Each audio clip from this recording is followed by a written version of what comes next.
And we are back with the fourth segment of the GSMC Basketball Podcast presented by the GSMC Sports Network. And in this fourth segment, I'm going to be talking about some basketball news that's going on, some, free agency talks, and the season, is getting closer. So just going to talk about some of the big topics that are going around in the NBA right now as we speak.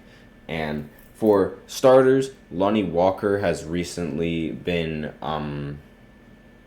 a potential player that the Celtics are going to acquire in this offseason. So it was mentioned yesterday that there could be room for another guard on the Celtics roster, and that Brad Stevens has done making a contract, an Exhibit 10 contract for Lonnie Walker. And the deal is going to give the Celtics the ability to see how Lonnie Walker fits on the Celtics roster in training camp during a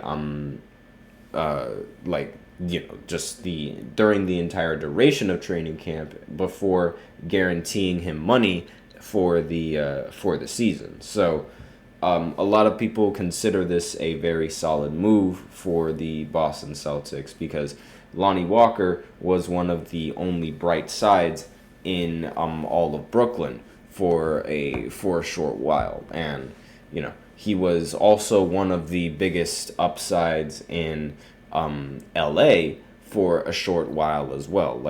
He wasn't one of those winning players, but he was one of those players that came off the bench and provided impact once you desperately needed it. And a lot of people can find a lot of use for that in an offense. Recently, in this last season that he played, he wasn't a starter, but he averaged 9 points per game, was able to get 2 rebounds, and averaged 1.3 assists as well, while also being able to shoot 38% from 3. And 42% from the field is kind of gross, but you can clean that up a little bit and shoot the ball a little bit better. But that 38% from 3, that is a very, very interesting percentage to shoot from, and honestly one of his better shooting percentages that he's had for the longest time.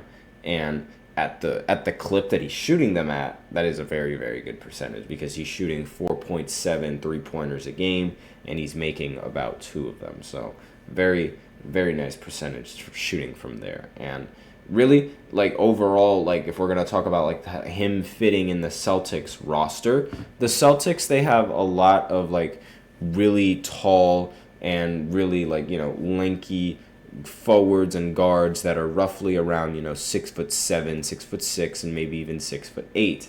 And I think somebody like Lonnie Walker being 6'4" fits the category rather well. And he plays the shooting guard position, and he's probably not going to get as many minutes as the starters are going to get, but I wouldn't be surprised if they sort of bring him in the rotation as one of their leading units coming off of the bench. And it's not like the team is a stranger in creating stars out of guards that are 6'4".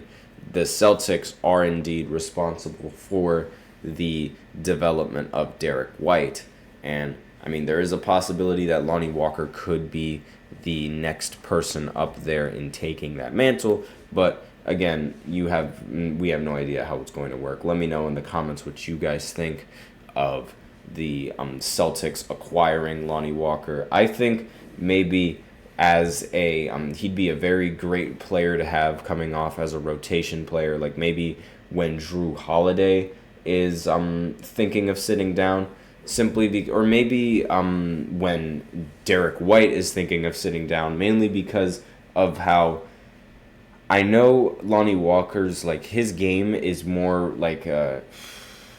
how do I describe his game?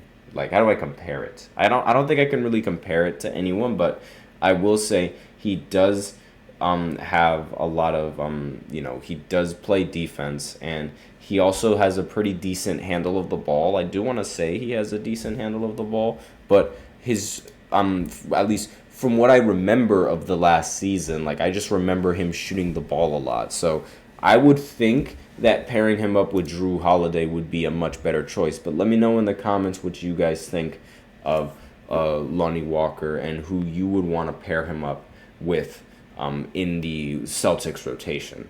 And really, that's all I have in regards to some of the basketball news going around in the media today. So I'm gonna go ahead and go into a short break, and then after that, I'm going to go ahead and talk about a player who won the MVP in a specific year, who I feel like didn't really deserve to win that MVP over another player.